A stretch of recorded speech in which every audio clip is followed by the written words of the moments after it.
जिस बहू को मैंने पत्थर समझा वो हीरा निकली। कंचन जी के आंखों से नींद कोसों दूर थी। नींद आ भी कैसे? उनके पति और इस घर के मालिक मदन लाल जी इस दुनिया और भरे पूरे परिवार को छोड़कर जा चुके थे। मदन लाल जी अपने पिछली उनकी जीवन संगनी कंचन जी, 2 बेटे 2 बहू, 4 पोते पोती, 1 बेटी दामाद को छोड़ गए थे। पति के जाने के बाद से ही कंचन जी एकदम चुप सी हो गई थी। ना किसी से बोलना, ना किसी से कहना। कंचन जी ने सोचा नींद नहीं आ रही है, चलो छत पर जाकर ठंडी हवा में टहल कर बहला लिया जाए। छत पर जाने के लिए सीढ़ियाँ चढ़ती है तो उन्हें छत पर से कुछ आवाज़ें सुनाई देती है। छत के दरवाजे से देखती है कि यहाँ तो पूरी महफिल जमी है। रात के 11 बजे बेटा बहू बेटी दामाद सभी हैं। उनके कदम वहीं ठहर जाते हैं। अब पिताजी तो रहे नहीं, इसलिए हमारे पति यानी तुम सबके बड़े भैया ही इस घर के बड़े कहलाएंगे।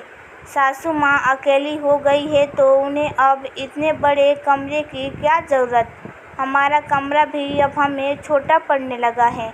उनका कितना बड़ा और कितना आलीशान कमरा है। जब से हम शादी करके आए हैं तभी से हम उस कमरे में हमारा मन अटका गया था। इसलिए सासू माँ और ससुर जी का कमरा अब हम लेंगे और सासू माँ का हमारा कमरा दे देंगे। बड़ी बहू दीपिका ने अपना फरमान सुनाया। कंचन जी को तो वो अपने कानों पर विश्वास नहीं हो रहा था। कंचन जी को अपनी बड़ी बहू दीपिका बहुत प्रिय थी, क्योंकि वो कभी पटक कर जवाब नहीं देती थी। छोटी बहू राधिका से उनकी बनती ही नहीं, क्योंकि वो गलत बात को तुरंत विरोध करती थी। सास हो या ससुर, गलत के खिलाफ अपनी बात कहने से राधिका कभी नहीं डरती थी। बड़ी बहू ने तो अपने दिल की बात कह दी। बेटी भी कहाँ पीछे रहने वाली थी। बेटी श्वेता बोली, पिताजी तो अब रहे नहीं, माँ को अब भारी साड़ी का क्या काम, इसलिए मैं उनकी भारी चटक रंग वाली 10-12 साड़ी ले जाऊंगी। शादी के 3री सालगिरह पर पिताजी ने माँ को जो सोने का हार बनवा कर दिया था वो भी मैं ले जाऊंगी। अब माँ को इसकी क्या ज़रूरत। बेटी से ऐसी उम्मीद कंचन जी को नहीं थी। आज उनके पति के 15 दिन भी नहीं हुए थे और घर के बच्चे इतने निर्दयी हो गए। तभी छोटी बहू राधिका की पिरोही आवाज़ सुनाई दी, बस करो आप सब, ससुर जी चले गए। इसका मतलब यही नहीं कि सासू माँ के होते हुए आप अपनी मनमानी करेंगे। रही बात कमरे की, तो कमरा हमेशा से ससुर जी और सासू माँ का था और रहेगा। ससुर जी नहीं रहे इसका मतलब यह नहीं कि सासू माँ को इस कमरे में अलग कर दे। आज भी सासू माँ इस घर की मालकिन है। कितनी पुरानी यादें जुड़ी होंगी उस कमरे से।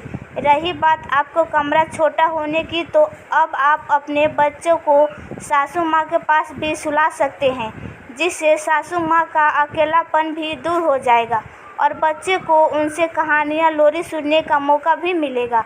राधिका ने बड़ी बहू दीपिका से कहा, और श्वेता दीदी, आप बेटी होकर अपनी माँ के प्रति इतनी निर्दयी कैसे हो गई। आज के ज़माने में आप जैसी सोच रखती हैं कि पति के गुजर जाने पर पत्नी अपने पसंद के रंग की साड़ी नहीं पहन सकती। ससुर जी सासू माँ को हमेशा चटक रंगों में देखना पसंद करते थे।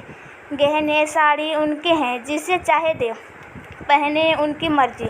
हमें उनकी इच्छा का मान रखना चाहिए।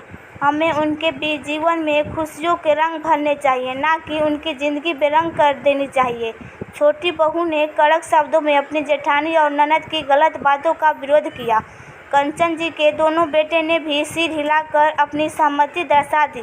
तभी सासू माँ सबके बीच आती है और छोटी बहू राधिका के सिर पर हाथ रख कर वापस अपने कमरे में चली जाती है और अपने पति के तस्वीर के सामने खड़ी हो गई, मानो कहना चाहती हो कि जिस बहू को मैंने पत्थर समझा वो हीरा निकली।